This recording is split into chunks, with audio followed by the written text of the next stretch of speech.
Thank you all very much for coming along. Today we have the privilege of being joined by Ali Miraj, someone who defies neat labels as a broadcaster at LBC. He used to be a Conservative MP in the past, he's a part-time DJ, and he also works in finance during the week. So thank you very much for making time for us, Ali. You've worn so many different hats, from politics to finance to DJ. When people ask, what do? What do you actually say? It's actually a very interesting question. And firstly, it's lovely to be here. When Harry invited me, I quickly thought about this and thought, on the basis that all of you are going to be deciding what my career path is going to be when you enter the media, I better say yes. But that you're going to be deciding whether I get that even bigger show in the years to come. So look, it's a pleasure to be here, and it's lovely to be amongst the dreaming spires with all of you. It's a good question. When people ask me, I often give them a quick précis of the three things I really do, which is I'm a financier by day, but I also am a broadcaster at the weekend, and I DJ. I used to DJ a lot. Now I only play special events around the world. I played a big gig in London for 500 people just the other week. But the interesting thing is that you find an intersection occurring more and more between these different worlds. So, for example, I'm an infrastructure banker by day, right? So I invest in very, very large infrastructure assets around the world, airports, ports, data centers, renewable energy, all over the world with big investors. And there's a huge gathering that takes place every year. We have a large charity ball, about 500 people there. And I've been DJing at this event for the last 5 years, right? So these are all my clients in one place. I mean, you couldn't make it up. I mean, this is like the best client coverage I could ever do, right? My job is to manage strategic relationships with clients. And everyone knows, so it's fun. And then the broadcasting also, you'll be surprised how many people listen. And clients also listen. In fact, one client said to me, I was trying to get hold of you on a deal, I couldn't find you. Then I was going to Heathrow Airport in a car, switched on the radio, and there you were. I said, well, you should have called into the show, you know? So it's all of them sort of intersect and I think reinforce each other. And each of them I find I'm very passionate about. So it's not like a hobbyist thing. Even DJing is not really a hobbyist thing because I've been doing it for 25 years and to a very high standard. And I used to run a night in the city in Shoreditch for city professionals with a secret passion for playing house music. And trust me, there are lots of them. I mean, you're talking about scores of people that play to a very high standard. So it's fun and it's collegiate and, all of the things come together in some way. Lots of people in here, as it's a media society, will know you from LBC, from some of the broadcasting which you do. What would you say it is that drew you to radio in the first place? Well, it's very interesting because I, as you mentioned in the intro, I stood for Parliament twice. I was elected as a local councillor when I was pretty young at 23. So politics was always a calling. It was always a thing I was absolutely passionate about, very interested in. And I remember that when I was standing for Parliament, first in Aberafon in 2001, in a seat where I was never going to win that seat, but then also when I stood for Parliament in Watford in 2005, which I narrowly lost, I narrowly missed out. The thing where I always had the biggest spring in my step, because there are different elements of being a candidate or running for office, right? There's fundraising, there's talking to the public, there's running your local surgeries where you interact with people, there's dealing with the press, there's dealing with your constituents. All of these elements come together. And the bit that I always found I had the biggest spring in my step was when I was going to the TV studio or the radio station.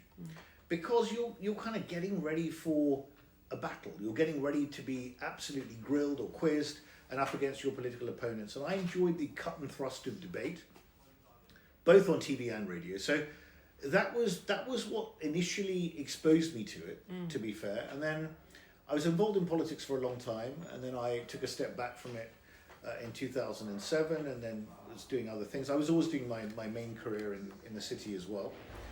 And then there was a hiatus for a period where I wasn't doing anything particularly political. I went off and set up this prize for people in British public life who stand up for their principles and sort of challenge the status quo, called the Contrarian Prize. I set that up, and then it was bizarre that in I think it was in the Tory party conference, right, when the Tory party was still a thing. You know, it was still a party. It was in, I think, 2019, October 2019, at the Tory party conference. I was at a reception hosted by Conservative Home, and I only spoke to two people that evening because I really wasn't in the mood to chat. sometimes that happens. You get tired, you don't have the energy. Making small talk is tiring. I spoke to two people that evening. One was Rishi Sunak, who I knew, and the second was some random guy who was standing next to me. And I said, hi, I'm Ali, what do you do? And he said, I book people. I book guests to come on the press preview on Sky News. I can't believe this. I've always wanted to be on the press preview on Sky News, right? I mean, this is like my dream. And I said, I couldn't even speak properly. I said, oh, my name's Ali, we must meet. And he said, he asked me two questions, both of which I think I got one right and one wrong, because he was trying to test my knowledge. What random questions are these? And then he looked totally unimpressed. And then I said, look, here's my card, let's meet up, right, at some point. A few weeks later, I take part in this big debate thing every year called the Battle of Ideas Festival. And it's at the Barbican Centre. And I remember being in the Barbican Centre, in the green room, waiting for my debate to happen. I can't remember what, it was some political issue. There was a panel of us there. And before I left the green room, I bumped into this guy. And I said, like, Ollie, what are you doing here? He says, I'm on the convening panel of the Battle of Ideas. I said, this is amazing. I'm about to speak on a panel. Do you want to come? He said, yeah, I'll come to your panel. So he came. And then I finished my panel discussion. And I said, right. He said, we should get together for dinner. I said, okay, let's do that. We did that week. And then after the dinner, he said, right, we need to get you on air. And that's how it began. That is how the path to being on the media in my own right, rather than as a mouthpiece for the Tory party, which I'd done for a long time and I'd done it very well, that's where it started. Yeah. Something which I imagine is probably quite difficult for you is that every weekend you have to present 2-3 hour live shows when the news cycle is so rapidly changing, shifting. How are you able to kind of prepare for each of those shows and ensure that all of the topics which you're talking about are as current as they possibly can be? I think it's a really good question. So I have a rule where I forbid my producer to send me anything the day before. I don't allow it because it's got to be fresh, right? So it's got to be fresh. So my show goes out 12 till 3 p.m. on a Saturday and a Sunday. And the way I keep abreast of everything is I read stuff during the week all the time. I mean, my phone is full of all the news apps. So FT, Economist, Times, Telegraph, Guardian, New Statesman, Spectator, then the news feeds of Sky and BBC, Politico. I read them all, right? I'm skimming them all the time. So I'm pretty across everything that's going on. And then I basically wake up at 6 o'clock on a Saturday and Sunday. And I start skimming all of these news feeds. And then I text my producer, I WhatsApp my producer with the article, different ideas. The article and the question that we would ask the audience, right? So, I don't know, it could be, yesterday we were doing something about the Middle East, right? So I texted my producer saying, is the idea of a Palestinian state completely redundant or whatever, right? So the provocation that we would do to the audience, and he'll send me stuff back as well. So this goes on for a couple of hours, and then at 8 o'clock we have a call, and then that call lasts about 20 minutes or so, when we'll say, right, here's all the stuff, and we're going to decide, right, each hour what we're going to do, what we're going to lead on for each hour, which is a different conversation.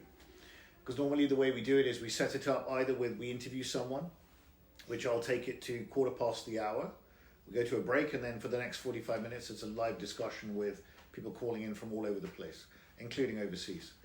It depends on the topic. So that's really what we do. And then we also decide on little interesting news items like hits. We call them hits, where, I don't know, it could be Romanian presidential election. Interesting, you know. Loads of people in the country interested in it. Well, some people are, and even if you're not particularly linked to Romania, it's interesting because it could have an impact on what's happening here, right? Or we might do something in, I don't know, something's happening in Sudan. Port Sudan's being taken over by rebels or something, I don't know. So we'll do stuff like that.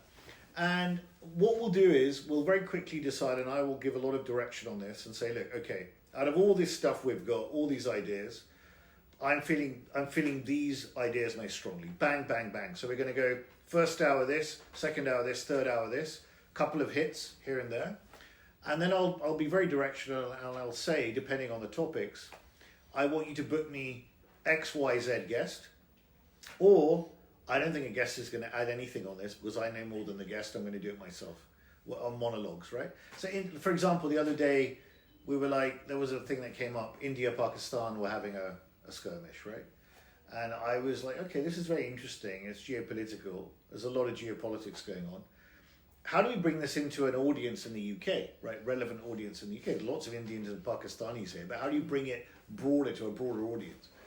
So I was just like, okay, what would a standoff between India and Pakistan mean for the world, right? It's just quite broad and quite big.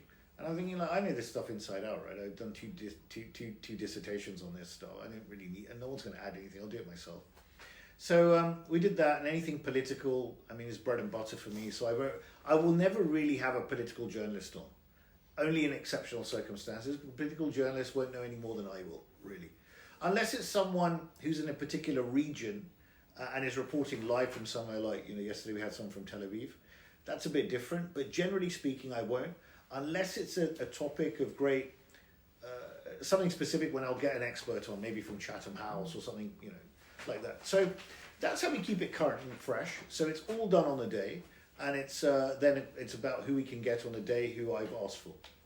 Something very distinctive about your programme, like every programme on LBC, is how many callers you will have on during the course of the show. Does that make it quite unpredictable? Are there any kind of memorable moments you have from particular phone-ins which you might have done? You're asking some brilliant questions, because I tell you, there are. And what occurs to me is that this is actually the biggest privilege one can have, right? I mean, what an opportunity to be discussing the biggest issues of the day on a national radio station with 3.5 million listeners a week, reach a week rather, and hundreds of thousands of people listening to my show. And you can discuss these topics and go deeper, right? Because it's not just a surface level conversation.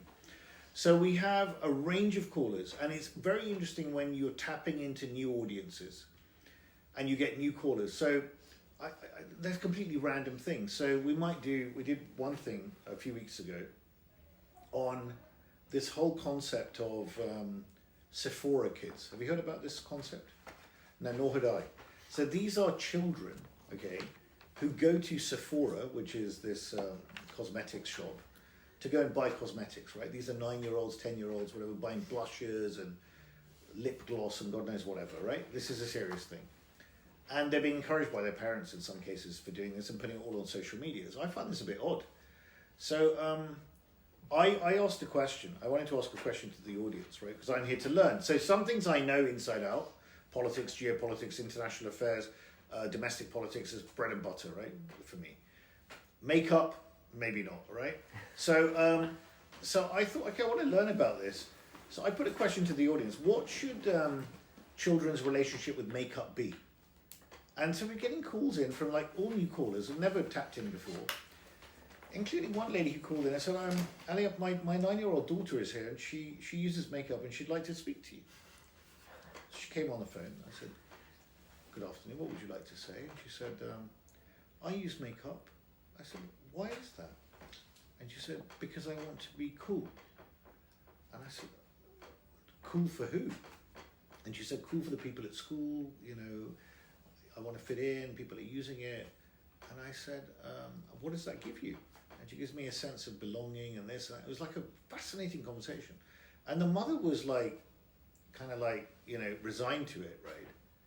So that was a really interesting concept. And then another couple of kids came on, 14 and 15-year-olds, saying, we think this is complete nonsense. Our relationship with makeup is sunblock and lotion. That's it. We don't use anything else because our parents don't allow us to use social media, which is toxic. I mean, so this whole conversation is happening. And you're thinking, wow, this is really, really interesting. You're tapping into completely new things here. And I remember one time, because before I started doing my primetime shows at the weekend, I was doing 4 till 7 a.m., which you'll remember, Harry. And there's a lesson here, because at 4 till 7 a.m., you can't book any guests, right? There are no guests to book, unless they're in America, and there's some American hit you're doing, where basically they might be before they go to bed, or you can get someone in Singapore.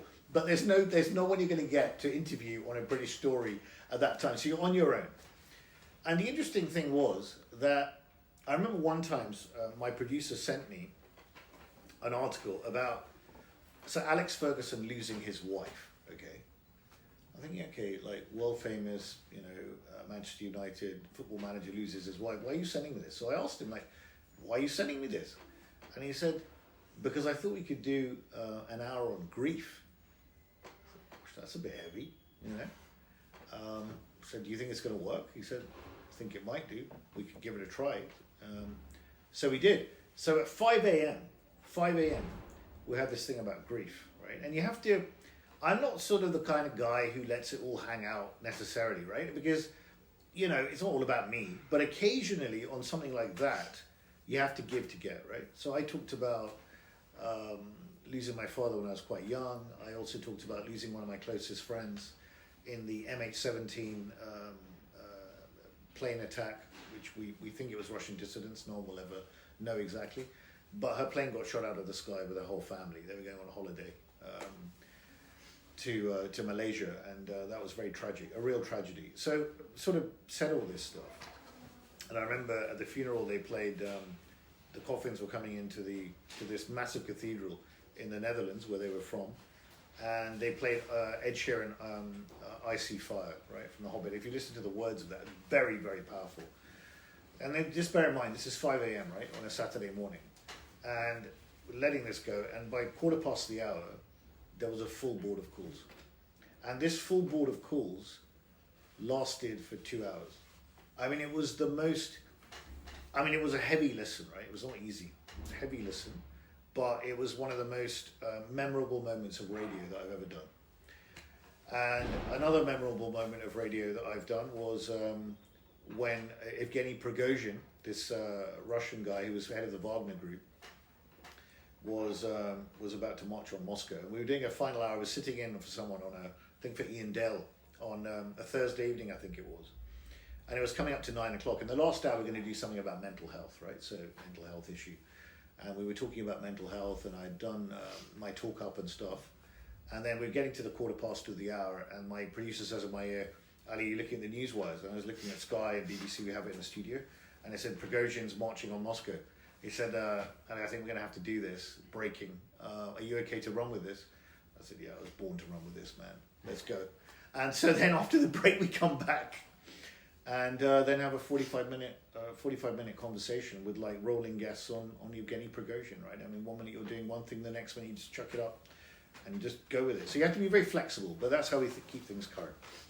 Before I ask you a little bit about finance and the contrarian price which you set up, sure. Can I just ask, often LBC and other kind of radio outlets are seen as a traditional sort of media, and often young people typically are perceived as kind of using social media more, maybe using YouTube. How would you kind of pitch a station like LBC to a younger audience to ensure that in the future it still remains really relevant?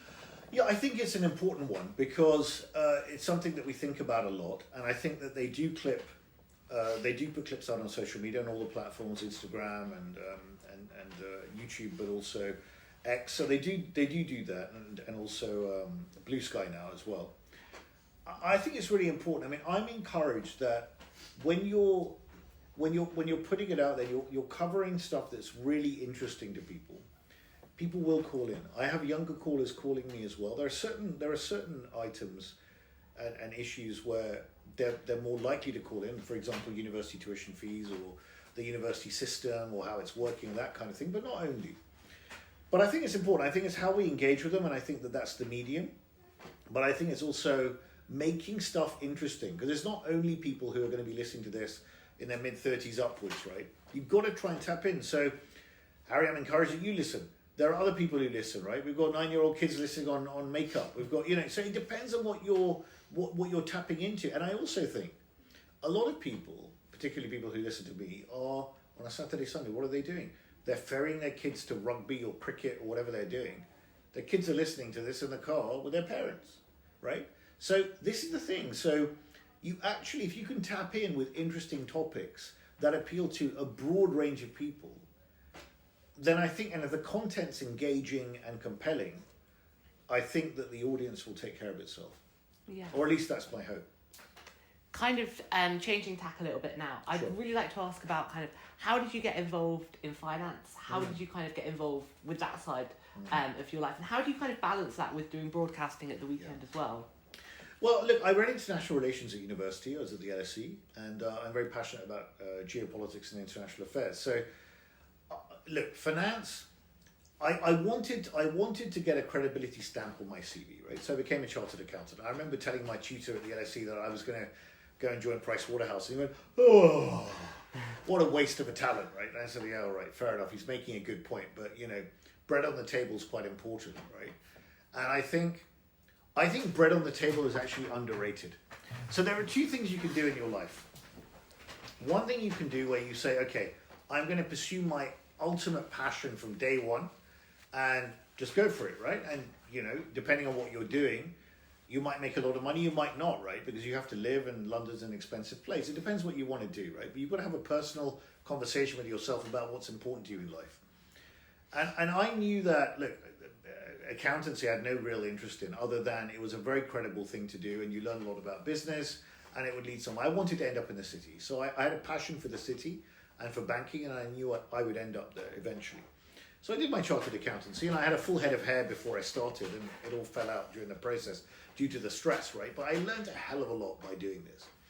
And then I remember there was a crunch point where I finished my chartered accountancy exams, and I'd then gone back to the LSE to do a master's in political economy. And I finished my master's, and I just fought my first parliamentary election as well in the middle of my exams. Don't recommend doing this, right? And I remember at the time, I was coming to a fork in the road because a friend of mine at The Economist, who's very senior, very well respected, said, well, you should come and work for us, right, as a writer. So I said, okay. And he said, look, I'll introduce you to the deputy editor. So I had this conversation with the deputy editor. And simultaneously, I got a call from a headhunter about some outfit called ING. I'd never heard of them before. Who are these people? Oh, they're the people who bought Barings Bank for £1, right? So we remember this after Barings collapsed. And I was having these two interviews simultaneously. The ING one for a job in internal audit, which I had no interest in whatsoever, and a job at The Economist. And I remember having a conversation with this guy at The Economist, and he says, look, I really like you a lot. We don't have a vacancy right now. And I said, okay.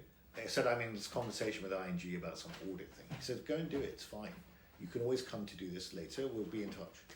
So that's what happened. I joined ING and then got involved, and then you find your career path, and I ended up, in one of the most respected parts of the bank in frontline stuff, dealing with the biggest investors in the world, doing some really interesting stuff. So I love my job in the sense that, you're financing the real economy, right? I mean, you're driving forward, the development of society, and also now the intersection between infrastructure and geopolitics is profound. You look at China's Belt and Road Initiative, all geopolitics, all international influence. You look at the Panama Canal deal that Trump said, we must take the Panama Canal. What's happening there? He's told Larry Fink of BlackRock, you better buy these ports from this guy from Hong Kong, CKI. They're buying the ports, BlackRock. And that deal is being done by my clients, right? So we will be potentially playing a financing role at some point in the acquisition of all these ports around the world, including the Panama ports. So you're right at the center of geopolitical things, which I think is very, very important. But I do think, balancing it with the media stuff, it's hard. I mean, working 7 days a week is not easy, right? It's not hard. I mean, it's hard. But if you're passionate about it, you can make it work, right? But it's not easy. I mean, my relaxation time comes at 3 o'clock onwards on a Saturday when I walk in London like a zombie, right? I just literally, I walk like, I'm just a random, but people must be thinking, who is this weirdo walking randomly around Chancery Lane and Holborn and stuff? I just keep walking because after being 3 hours on air and having your brain fried where you're literally alert, you have to be so alert. You're taking calls, you're looking at texts, you're interviewing people, you're turning the screw on people who are trying to catch you out and take it up a level. All this stuff's going on. You've got a producer coming at you on different things. It's exhausting, and you need to unwind after. So I walk for a long time, and then I then get back and cook and whatever to unwind a bit. But it is full on. It's definitely full on, but it's enjoyable. Mm. Before I open up to the audience, I would just like to kind of finally ask about the Contrarian Prize, which you set up. Yeah. Could you tell us a little bit about that? And do you think in today's world with kind of social media, with politics becoming a bit more tribal, do you think it's harder to be a contrarian today? I don't know where you're getting these questions from, but they're bang on. They're bang on, these questions. They really are very insightful. And I'll tell you why. Look, I set up the Contrarian Prize in 2012. Why? Because I'd stood for Parliament twice, and I came to the conclusion that the obsequious yes men and women around the world will always get to the top. And people who really put their head above the parapet and go against the grain and actually change the course of history, or maybe they don't. Maybe they don't succeed in changing, but they try. They're the ones who get shafted, right? And it had come at a time when we'd had on the one hand, a number of scandals. We'd had the financial crisis. We'd had the Hillsborough cover-up where, 90 people died at Hillsborough. We'd had the expenses scandal in Parliament, right? We'd had all these scandals. No one had spoken up about it. And I was like, what's going on here? There's institutional failure on a gargantuan level and no one's spoken up about it. And by the way, if you think that was from a bygone age, post office scandal, again, right, has happened. And you're thinking, this stuff perpetually keeps coming up. So that was one thing. The second thing was that I just felt that people who actually really try and move the debate on, move the civilization on, and really challenge the status quo are often regarded as fruitcakes and nutcakes and errant weirdos. And actually, what they're saying today that looks so odd becomes mainstream thinking. You look at Peter Tatchell on gay rights and human rights, totally... I mean, look, you got to have a bit of a screw loose, right? And a lot of courage to go and get your head kicked in by Robert Mugabe's bodyguards because you're challenging him to a citizen's arrest in Brussels, right? On the fact that he's violating human rights in Zimbabwe, and you get your head kicked in by his bodyguards, right? I mean, you got to be pretty brave. And I asked Peter Tatchell, I interviewed him about it, and I said, Peter, I mean, how did you feel when you were doing this? I mean, you must have been great courage. He goes, I was shaking like a leaf. I said, really? So why'd you do it then? And he said, I did it because I thought to myself, if I was ever in a position where I needed help and I was vulnerable, I would hope that someone would speak up for me. So that's why I did it. It's not like he was like without fear. He had lots of fear. And I just thought there has to be a prize for people like that who put their head above the parapet and demonstrate 4 criteria. We came up with these 4 criteria. Independence of thought, courage and conviction in their actions, they make a sacrifice for their beliefs, and they introduce new ideas into the public realm or have an impact on the public discourse. So I set it up myself. I mean, my friend and I were discussing it over a coffee we're having here. And he said, well, that should be a prize for people like this. And I said, let's just do it. I'll do it. I'll set it up. I'll fund it myself. And that's the thing where I bring it back to ING in the city, right? I'm not a billionaire financier, right? But I have enough money to indulge my passions, of which setting up my own prize and recognizing people for the stuff they do is one of them, right? So if I was working for a charity, maybe I wouldn't be able to do it, right? However laudable that is. So you've got to make your own decisions about these things. But I fund it myself, and it's always an amazing event. The last winner who won it last year was a lady called Maggie Oliver, who blew the whistle at the whole Rochdale child grooming scandal. She was a detective in Manchester Police for a number of years, and then she discovered this whole systematic grooming of young white girls, right, who were just treated like trash by these guys, and she kept raising these issues and investigating it, totally blindsided and put in a drawer and forgotten about. And she said, I'm not putting up with this. And she resigned, and she's dedicated her whole life to helping the victims of grooming. And there was just a documentary on Channel 4 entitled Grooming, a National Scandal, where she was interviewed with some of the survivors of this. And she won. And you could tell on the night in the art gallery, you always have it in a beautiful art gallery in Mayfair or somewhere, you could tell what it meant to her. She said, I've won so many prizes. This prize, the Contrarian Prize, it means so much to me because I've lost a lot, but I had to do it because I couldn't live with myself. I couldn't look at myself in the mirror if I didn't speak up. And that's what it's about. But to your final point, is it harder? Yes, it is. And it is really, really hard now to find contrarians because the cost of speaking out is high. It was always high, but it's even more vitriolic now. The discourse is so polarized and vitriolic. It's awful. So it is very hard, and it's very astute that you asked. Thank you so much, Ali. Does anyone have any questions they'd like to ask? Awesome. Sort of, who would you say has influenced your style and your journalism most? I think it's very interesting, right? So I listen to a lot of different media, and I respect a lot of different people. Now, I come from a generation, I'm 50 now. So when I was growing up, there were really big figures, right, out there, like the Dimbleby brothers. So David Dimbleby, Jonathan Dimbleby. I mean, these are real titans of broadcasting. You have Jeremy Paxman, where you can, I mean, if you don't know him, you should look him up on YouTube. I mean, this guy was on Newsnight for years, when Newsnight was really an institution on the BBC, and his questioning style was very, very direct. I mean, very direct. John Humphreys, another one, again, like really big figure, was on Radio 4, the Today programme, for decades, and used to also do some weekend shows as well on broadcast media. Very, very, very good. These people were just at a different level. I don't think the quality is as high nowadays, to be perfectly honest with you. I think there are some who are brilliant. So I think Nick Ferrari is superb on LBC. I mean, he's very, very good, brilliant with callers, very incisive interviewer. I think James O'Brien, who's a dear colleague of mine, we disagree on most things, but I respect him highly because he's a master of his craft and of constructing an argument and of asking the right questions to allow a caller to just basically hang themselves, because he's got that ability to do it, very quick, sharp-minded. So these are the people that you learn from on Times Radio. I mean, John Pienaar, very, very skilled, again, at doing what he does. And some of even the Today programme presenters, I mean, Amal Rajan, some of these guys have a very nice style, very conversational. So I listen to different people. I don't try and emulate anyone. You've got to be genuine and you've got to be your authentic self, right?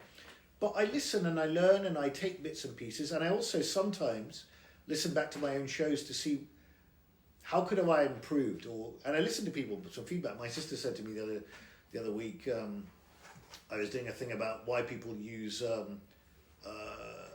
enhancements like Botox and fillers. Would you use these things to enhance your appearance? And it's very interesting because I was learning, and it's not my thing, right? I don't use Botox myself. And my sister called me afterwards. She said, you could have gone a bit deeper, actually, with a couple of these people. I said, how do you mean? And she said, well, what they were trying to tell you, and they were both ladies who called on this, what they were trying to tell you was, it's not about the Botox or about looking beautiful.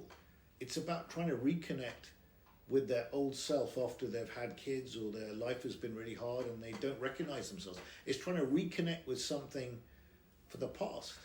And that's where you could have gone deeper. I thought, that's really interesting, actually. That's really interesting. And sometimes you're so in the moment that you miss an opportunity to go really deep, which is where I think the most memorable radio is made. So I'm constantly learning. I'm a student of this, and I think you'll be a student of it, and I hope to be a student of it as long as I'm in broadcasting, because you're learning on every single show.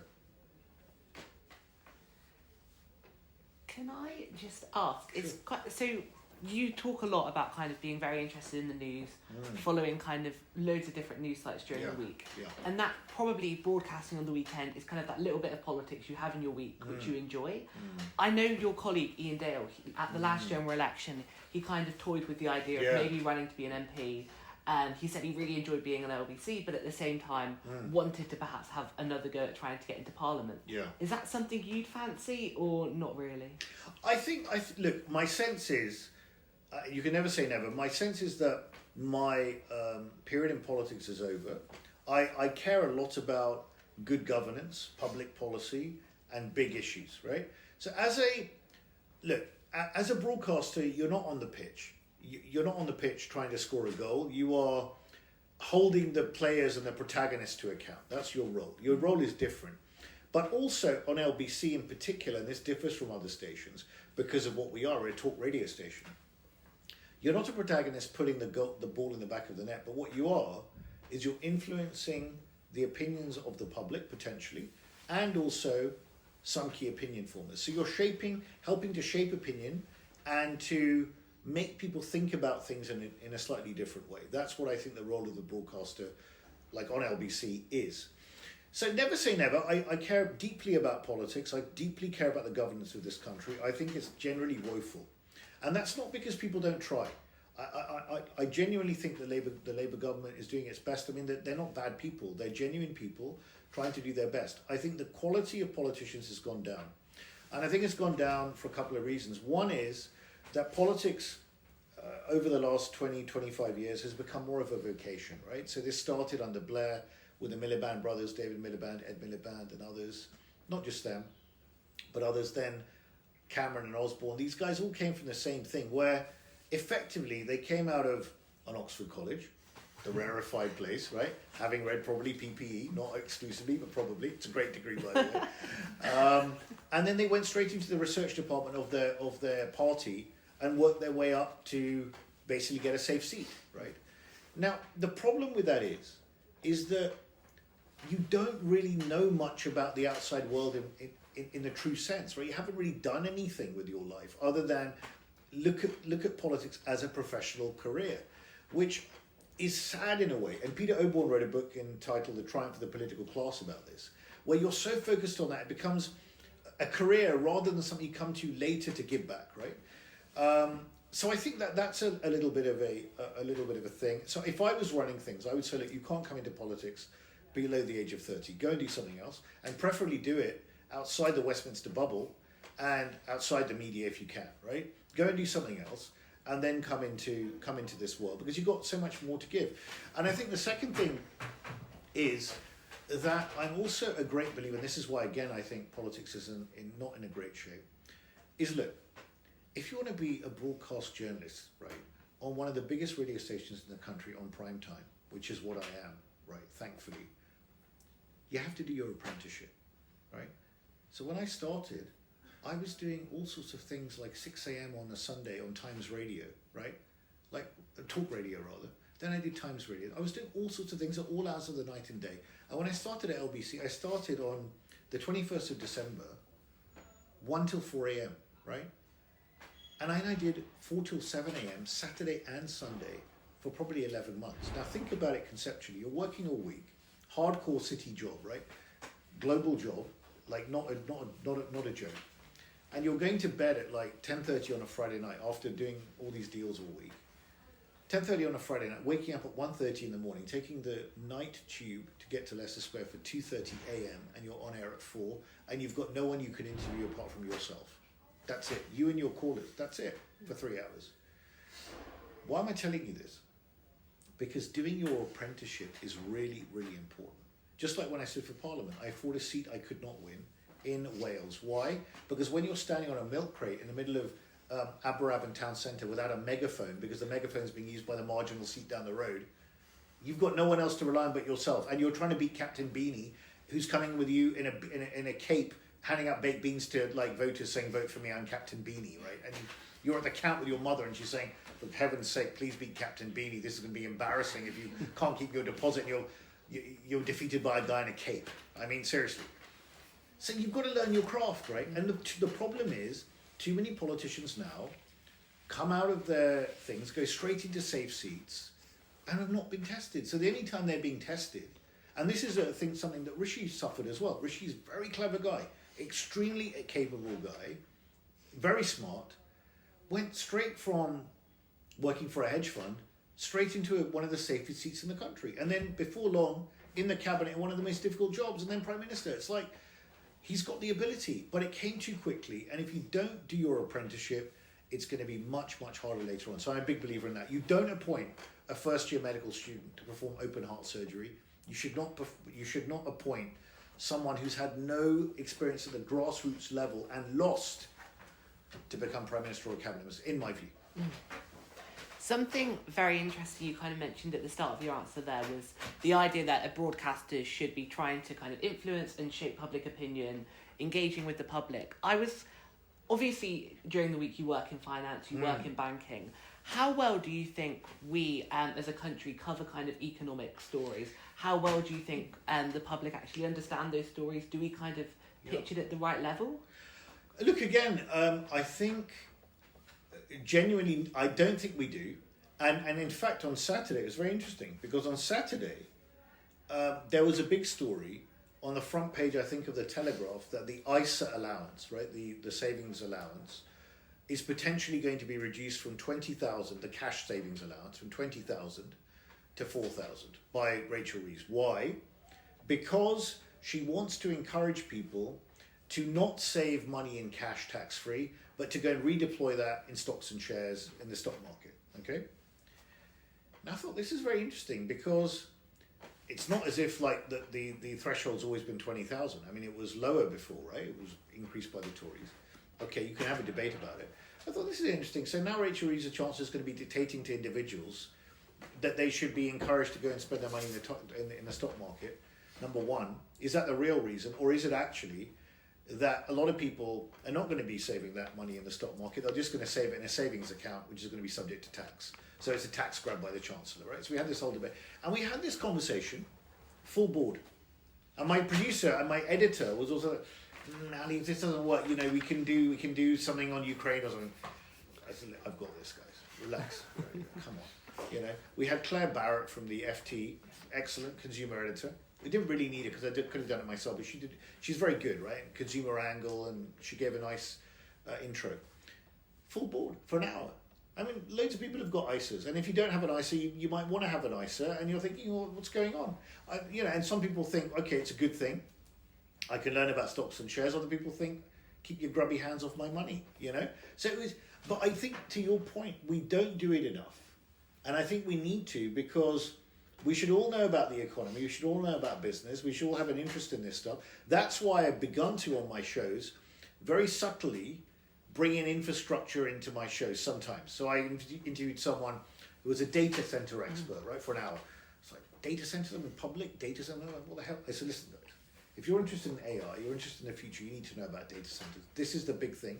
And why? Because data centers power all these large language models, effectively, that are going to be leading the AI revolution, and they consume shed loads of power. So you need loads of power that's not renewable, because it can't be intermittent, it's got to be constant. And why? Brookfield is one of the big clients out there at the moment, one of my big clients, investing 20 billion euros in France. Why? Because they've got 60 gigawatts of nuclear power available, and we've got 6. Stable, reliable power to power data centers that are going to drive the AI revolution, right? These are the kinds of things. I've had a guy called Jonathan Maxwell who runs a big energy transition fund, Sustainable Development Capital. I've had him on twice, full boards of calls, because people want to learn. And if you pitch it like we're all learning about this together, right? So it's not intimidating. You ask some questions to the guest, you take it at 1:15, then you open it up and say, look, we're all here to learn. Let's learn together. No questions off limits, right? You invite people into the conversation. If you're like trying to make it inaccessible, it's not going to work. I mean, I had Martin Wolf, right, chief economics commentator of the FT, on my show. Again, bringing it to the public. And I think he was quite impressed. These ordinary members of the public are asking me some really interesting questions, because they can get a bit rarefied in their own world. I had Daniel Suskind on, professor. He went to Oxford as well. We won't hold it against him. And he was talking about growth. Brilliant conversation, So I think it's good for these kind of guys, the highbrow people, also to get down and dirty with the public, because the public are not thick or stupid. If you make it accessible, they will have insights and questions and their own perspective on things that we can all learn from. Does anyone else? Will?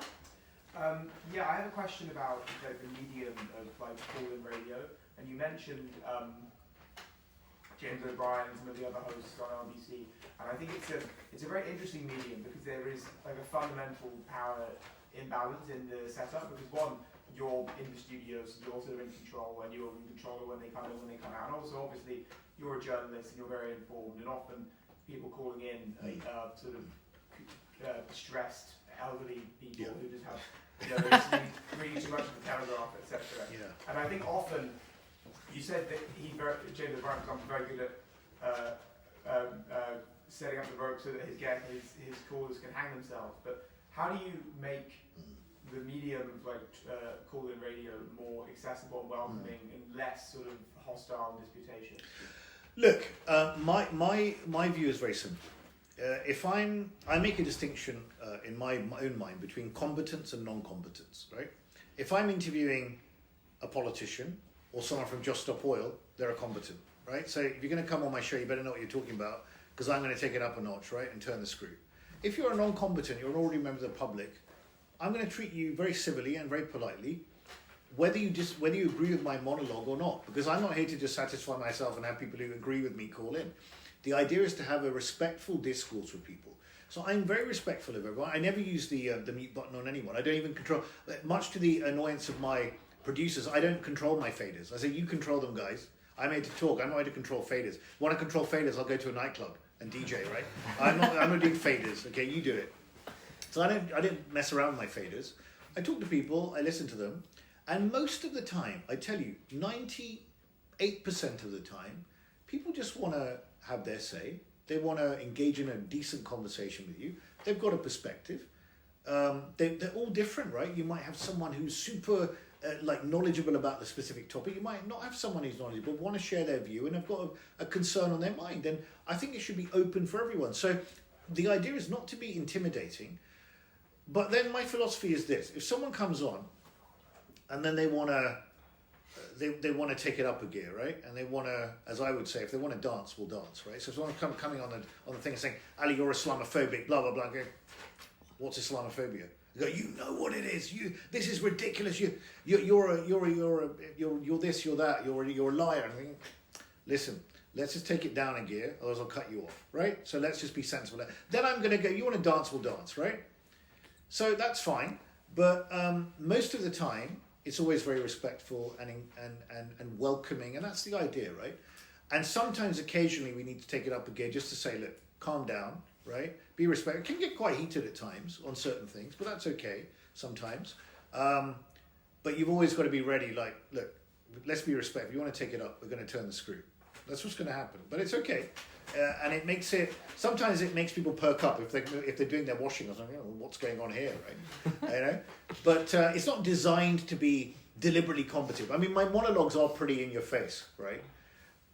Because I'm there. I'm not a BBC journalist, right? I love the BBC. It's a great institution, but I'm not there to be neutral. I'm there to give a view, and I'm there to take other views. It's like writing an essay, right? For a master's, an MPhil. You're not there to present both sides of the argument. This isn't A-level, right? Where you do thesis, antithesis, synthesis, the conclusion, right? No, this is the thing. This is my thesis. I'll take a few ideas from the opposing side along the way, but I'm going to give my strong conclusion, right? Then you come and agree or disagree with me. So that's I think how I do it.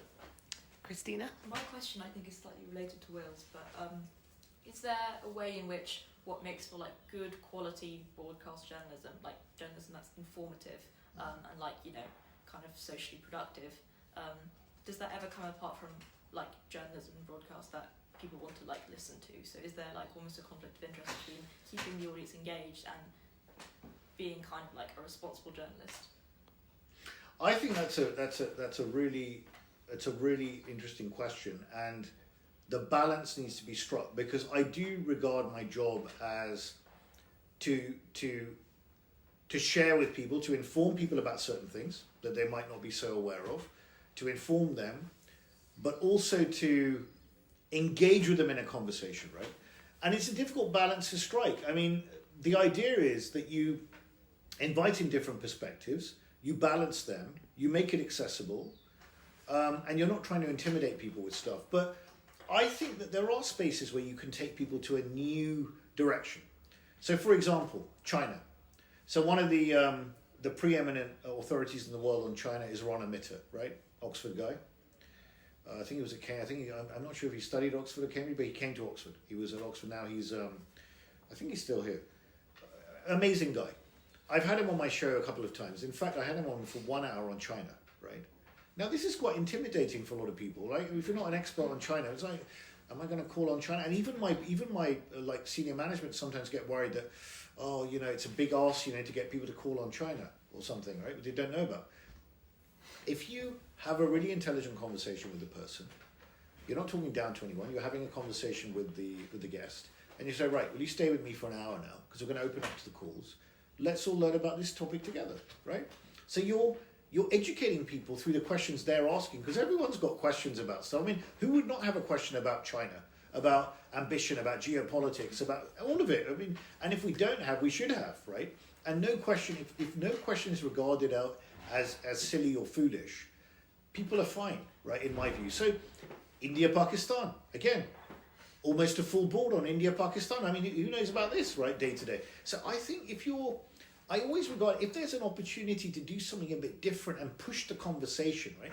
Because anyone can do stuff about bread and butter issues like the EU summit today. I mean, anyone can do that, right? Got to say to any news station, got to find a new angle, a new media, a new way to engage people and invite them into a conversation that makes them think, I want to be part of this, and I'm going to pick up the phone in my busy day when I'm doing something to actually call in. That's the thing. Why are people going to call you? So it's not about being sensationalist. Yes, my questions are provocative because you want to get people in, but the idea is not to just be for this to be a slanging match or a provocation. It's to provoke you into thinking and engaging in a discourse. That's the idea. Will? Well, I was just going to ask, one more question. Sure. You were talking about the lack of experience in parliamentarians, which I think is sort of a blatantly obvious and really terrible issue for the country. But then, I come to these events like this, and I hear very interesting people like you, who've had impressive careers, etc., and seem erudite, informed, to know what's going on. And it seems like people like you are never anywhere near Parliament, and people that are, as you sort of said, people that get on a greasy pole as soon as they graduate. Why is that? Why do we struggle to attract people who have had a career, has something to contribute? Why does no one come in later in life? It's a very pertinent point you raise. I think there are a couple of issues. One is you've got to be a bit weird if you're going to go into politics, right? You've got to be a bit weird. Why do you have to be weird? It's not a natural environment. So you just think about it. You're in Parliament. You're working late. You don't see your family. You're away from your family. The opposition's trying to trip you up. Your own party's stabbing you in the back. Some person's trying to have an affair with you, right? I mean, it's all weird. The media's after your case. It's not normal at all from any angle. So you've got to have a bit of a screw loose to want to do it to start with, right? And then, not only that, it's relentless. So it's very abusive, right? The difference between me being a candidate, was running for Parliament, and being an LBC producer, I did a thing on Israel Gaza yesterday, right? For 2 hours. 2 hours. If you go and read the YouTube comments, there are hundreds of them, right? Hundreds of them, and they're mostly abusive. The difference is, they're not paying my salary, and I don't have to see any of these people in a surgery. I just don't have to respond, right? And that's the difference. If these people are paying your salary and you're going to see them in a surgery, they basically own you, right? They own you for 75k, right? Which is not an insignificant amount of money. Okay, it's not. It's above the average wage in this country, of course. But for the amount of hassle you get, and the opportunity cost of going and doing something else, right? Not everyone can, but those who can will, right, in many cases, and that's the problem. So I'm not saying we should all pay them like Singapore, right, but I think social media is completely toxic, it's very abusive, people's personal safety is being threatened, MPs have been killed, right? It's not great, and I'm not saying that we should all bring out the violin for MPs, but I'm respectful of MPs, and I will always say I applaud people who want to actually not be a spectator, because it takes something to get off your backside from your sofa, right, and actually try and do something, right? You might not do it, right? And I don't think we have a brilliant attitude towards failure here in this country either. Unlike Silicon Valley, I mean, people fail all the time in Silicon Valley. It's part of the thing. That's how you learn, right? So it's like, oh, you failed to be elected. Like, listen, okay. The reason why I've become a broadcaster now, and in my shows, I bring so many elements, right? I bring politics. I bring business, although I never talk about banking explicitly, right? But I talk about business comfortably. It's what I do. In geopolitics, international affairs. I trained as a psychotherapist for 2 years, bringing that onto my things. So you know a lot more. But I really do lament it, because you're right to highlight the issue, because governance is so important. And ours is pretty woeful, right? And it's not going to get any better. And the thing is, it's down to people like you. You're the future here, to try and want to do it. But I don't envy the choice, right? Because you could go and have a great career in the city, or go and have a great career in journalism, rather than doing this. So this is why I respect people who do. I'm very tough on politicians when they come on my program, but I don't treat them like lying, cheating thugs, okay? Because they're just trying to do their bit, okay? I'm just being aggressive with them on the policy and trying to get to the answer, right? I don't question their motives, which I think genuinely they're just trying to do their bit, and I think that's a good thing. So I don't have the answer for you, I'm afraid, but I do worry about it. I'm deeply concerned about it. And I'm not saying I'll never go back into public life in some capacity. I'd like to make a contribution. I love my country. I want to make a contribution. At the moment, the contribution I think I can make is through broadcasting. But, I don't think I'll go into Parliament in a conventional way. But would I like to do something? course I would. I want to contribute to my country and make it better, you know? Should we take one final question? Yeah. Do you have any like contrarian thoughts right now? Contrarian thoughts right now. Yeah, I want to leave the city and come and sit in this college with you and read. Yeah. Look, it's beautiful. It's a wonderful environment to be in, and you're all very lucky to be here. And you know, please study hard and don't waste it, right? Because before you know it, you'll be in the big bad world, and you don't have the opportunity and the time, genuinely, to like indulge in academic pursuits, which are really important, right? So that's the first thing. Look. Do I have a contrarian thought right now? Not right now, but I think the importance of contrarian thinking is profound. Profound. Because, as I say, people who just follow the herd don't make any difference to anything, right? It is the contrarians that challenge the status quo. Always, always. Emile Zola, right? Who stood up for Alfred Dreyfus, right? He was challenging the orthodoxy. Hegel, challenging the orthodoxy. Martin Luther pinning the theses on the door of the Catholic Church saying, look, you shouldn't pay for redemption of sins by selling indulgences, right? All of these people, all of them, have been contrarian, right? All of them. Gandhi, Muhammad Ali Jinnah, they were all contrarian because they were challenging the status quo and standing up for what they believed, and it came from something from the heart. They cared about something. This wasn't like positioning like, okay, am I going to join Goldman Sachs or am I going to join Blackstone? Both of which are very good companies, by the way, and clients of mine. It wasn't like that, right? I mean, someone came to me once and said, Ali, I'm thinking about getting involved in politics. What would your advice be? I said, what do you want to do? Where does you want? Well, I'm just thinking about which party to join. Sorry? I mean, this isn't like joining like Pricewaterhouse or Deloitte here. I mean, what are you talking about? Which party to join? I mean, what do you feel? What do you stand for? What are your values? I don't know, don't tell me. I mean, it's not like, you know. So, look, my fundamental thing is there's a bit of contrarianism in all of us, and we should let it thrive. Now, I'm not saying that there's not a cost to it, and you have to be sensible, right? Serial contrarians will not achieve anything in Parliament. You can't have a party of serial contrarians. You can't get anything done, okay? So I think there are two types of contrarian that I see. One type of person who's been contrarian since they were in nappies, okay? The Peter Tatchells of this world, who was campaigning against the death penalty in Australia since he was 16 years old, in the middle of the night, putting up posters on billboards, right? That's one type. They've always been contrarian. There's the other type of contrarian that didn't set out to be contrarian at all, but comes to a fork in the road and has to make a decision when faced with something in front of them, which is, do I stay silent or do I speak out? And if I don't speak out, can I live with myself for the rest of my life, right? And the winner of my first contrarian prize was a guy called Michael Woodford, who was the first CEO of a company called Olympus, right? They make cameras, they make medical equipment, Olympus, huge, Japanese behemoth. Worked there for like 30 years, went to Japan, became CEO and president. Within 2 weeks, there were lots of articles coming out in this major magazine about a potential fraud at Olympus. Very worrying. Went to the board, said, look, I want to investigate this. They said, no, you're not investigating it. He said, no, I really want to investigate it. And the chairman of the board said, no, you've got other things to do. He went to the head of compliance. He said, no, nothing to see here. Don't worry. And he said, no, I'm going to investigate this. He called in an audit firm. They did a quick and dirty review in 1 week, and they said there's a $1.8 billion fraud occurring in your company. You need to investigate this properly.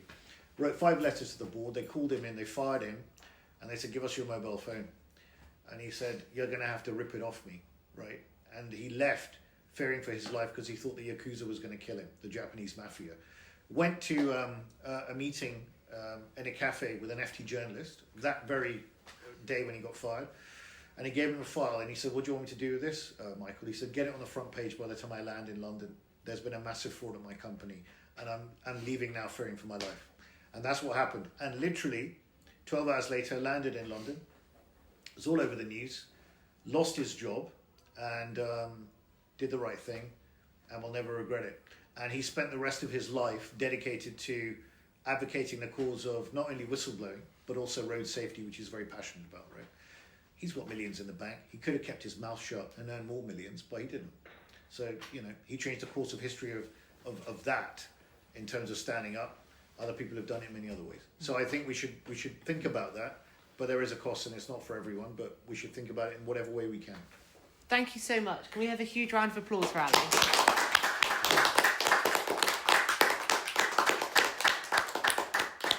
It's been a pleasure being here. Thank you so much. You know where I am. Please connect on LinkedIn or whatever if you want to get in touch and you want to chat about things at some point, about what you're thinking about with your career or whatever your next steps are. Be delighted to have a chat. It's been a great pleasure. Thank you.